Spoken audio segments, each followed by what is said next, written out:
প্রথমেই মেয়ের চুলটাকে সুন্দর করে বেঁধে দিলাম। এইদিকে আমিও সাজুগুজু করে রান্নাঘরে চলে আসছি চা বানাতে। মা আর মেয়ে একটু ফ্যাশন শো করে নিলাম। এইদিকে জামাই বউ বরণ হচ্ছে।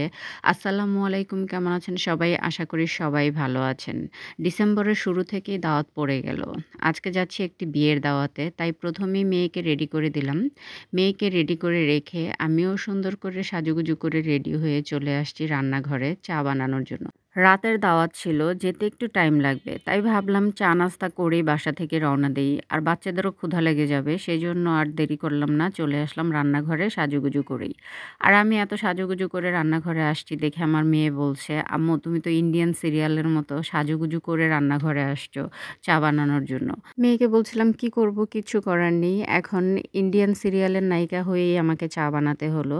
তো চা বানানো শেষ করে খাওয়া দাওয়া শেষ করে আমরা রওনা হয়ে গেলাম। এই তো ফ্যামিলির সবাই একসাথে দাঁড়িয়ে আছে, অপেক্ষায় ছিল আমরা কখন আসব, নিচে নামবো, আমাদের জন্য অপেক্ষা করছে। তো আমরা সবাই একসাথে এখন এক গাড়িতেই রওনা হয়ে যাব। এই তো আমাদের গাড়িও রওনা হয়ে গেল। রাতের ঢাকা দেখতে দেখতে আমরা চলে আসছি আমাদের গন্তব্যস্থানে। আমরা আজকে চলে আসছি সেনাকুঞ্জ একটি বিয়ের দাওয়াতে। তো সেনাকুঞ্জের এই দৃশ্যটা বাইরে থেকে মানে দূর থেকে এত সুন্দর লাগছিল, তাই আমি একটু ক্যামেরা বন্দি করে নিলাম। আর আমার মেয়ে তো ভীষণ খুশি, সে বিয়ের দাওয়াতে আসছে, সবাইকে একসাথে পেয়েছে, এই জন্য সে ভীষণ খুশি। আর আমার মেয়ে তো সবাইকে পেলে এমনিতেই অনেক খুশি থাকে, আর এখন সাজুগুজু করে আসছে, সবাইকে পেয়েছে, আরও বেশি খুশি। ডিসেম্বরের শুরু থেকেই শুরু হয়ে গেল বিয়ের দাওয়াত। এই ডিসেম্বরটাকে বলা হয় বিয়ের মৌসুম, কারণ সবাই ডিসেম্বরের জন্য অপেক্ষা করে। বাচ্চাদের এক্সাম শেষ হয়ে স্কুল বন্ধ থাকে, সবাই একটু রিল্যাক্সে বিয়ের দাওয়াত খেতে পারে। পুরো ডিসেম্বর জুড়েই থাকছে কিছু না কিছু বিয়ের প্রোগ্রাম, সবগুলো ভিডিও আপনাদের সাথে শেয়ার করব, আশা করি আপনাদের ভালো লাগবে।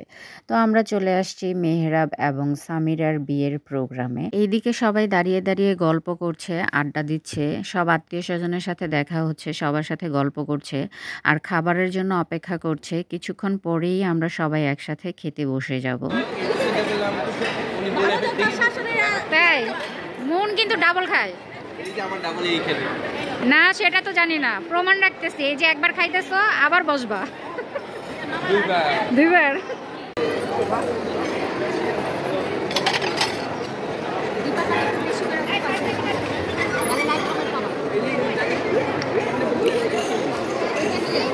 ফাইনালি আমরা খাওয়ার জন্য সুযোগ পেয়ে গেলাম। এখন বসে গেছি আমরা সবাই খাবার টেবিলে। আর এই দিকে তো আমার জামাই দাঁড়িয়ে দাঁড়িয়ে একটু পোজ নিচ্ছিল। আমি বলছিলাম পোজ নাও, আমি ছবি তুলি।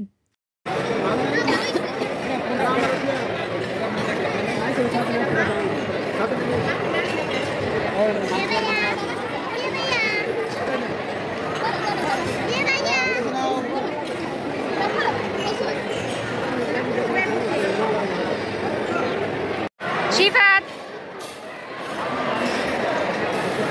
বাহ,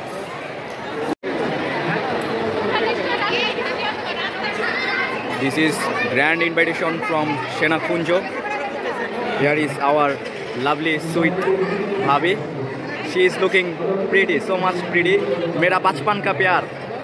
Wow, beautiful. Bachpan ka pyar bhul nahi jana re. Upcoming star, one of the famous blogger in Bangladesh.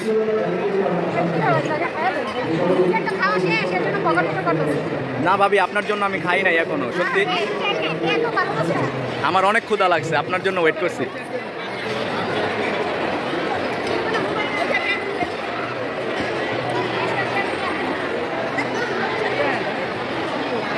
শিল্পী আপু, ও শিল্পী আপু, একটু স্মাইল দেন। আরিশা, এই যে চাচ্চু, কেমন আছো? আমাদের স্যার আর ম্যাডাম বসেছে একসাথে, ওনাদেরকে তো স্যার আর ম্যাডাম ছাড়া কথাই বলছে না, ওনারাও বেশ খুশি।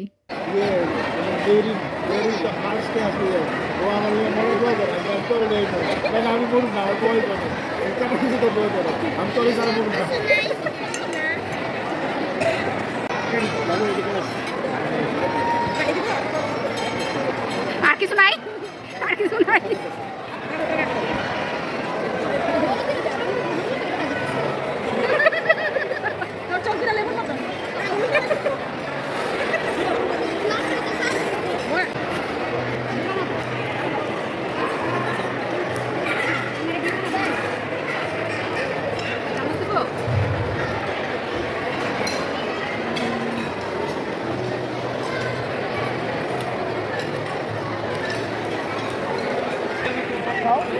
খাওয়া শেষ? আই হাই, এত পরিমাণে খাইতেছে, পরে তো পেট খারাপ হইব।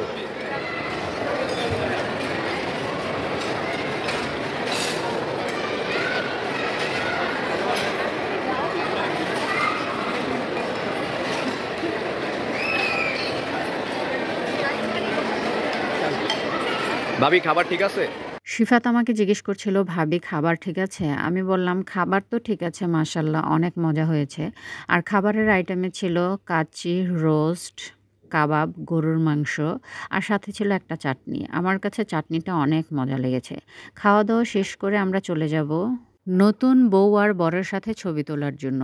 আমরা দাওয়াতে এসেছি বরপক্ষ থেকে। ছবি তুলতে গিয়ে এখানে হয়েছে মজার একটি ঘটনা। আমরা যার বিয়ের দাওয়াত খেতে গিয়েছি সে আমাদের একটু দূরের আত্মীয় হয়। তো আমরা তো খাওয়া দাওয়া শেষ করে গেলাম বর আর বউয়ের সাথে ছবি তোলার জন্য। সেখানে গিয়ে দেখি কনেপক্ষ ছেলেপক্ষের কাউকে খুঁজে পাচ্ছে না ফর্মালিটি পূরণ করার জন্য। আমাকে জিজ্ঞেস করলো, আপনি বরের কি হন? আমি বললাম সম্পর্কে ভাবি হই। তো মেয়ের পক্ষের লোকজন বলল, এই যে ভাবিকে পেয়ে গেছি, এখন আমরা আমাদের কাজ সম্পূর্ণ করে ফেলি।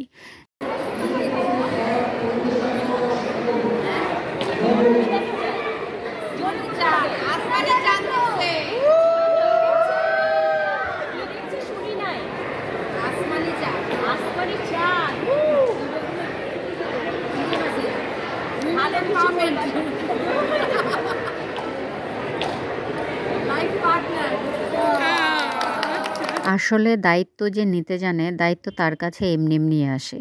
ফর্মালিটি পূরণ করে চলে আসলাম সবাই ফটো সেশনে। এখানে আমি আর আমার মেয়ে একটু মডেলিং করছিলাম।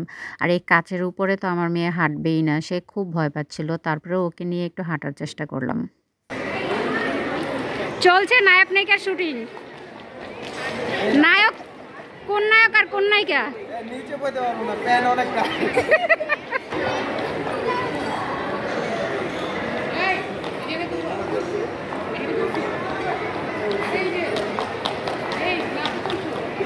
আমাদের খাওয়া দাওয়া, গল্প করা, আড্ডা দেয়া, ছবি তোলা সবকিছু কমপ্লিট। আমরা এখন বাসার উদ্দেশ্যে রওনা দিয়ে দেব। এমনিতেই অনেক রাত হয়ে গেছে, রাত প্রায় 11টা। বাসায় যেতে যেতে অনেক দেরি হয়ে যাবে। শিল্পী আপা তো সবাইকে টাটা দিতে দিতে বাসায় চলে যাচ্ছে। তো সবাই ভালো থাকবেন, সুস্থ থাকবেন, আমাদের জন্য দোয়া করবেন, আমার ফ্যামিলির জন্য দোয়া করবেন। দেখা হবে নেক্সট ভিডিওতে। আল্লাহ হাফেজ।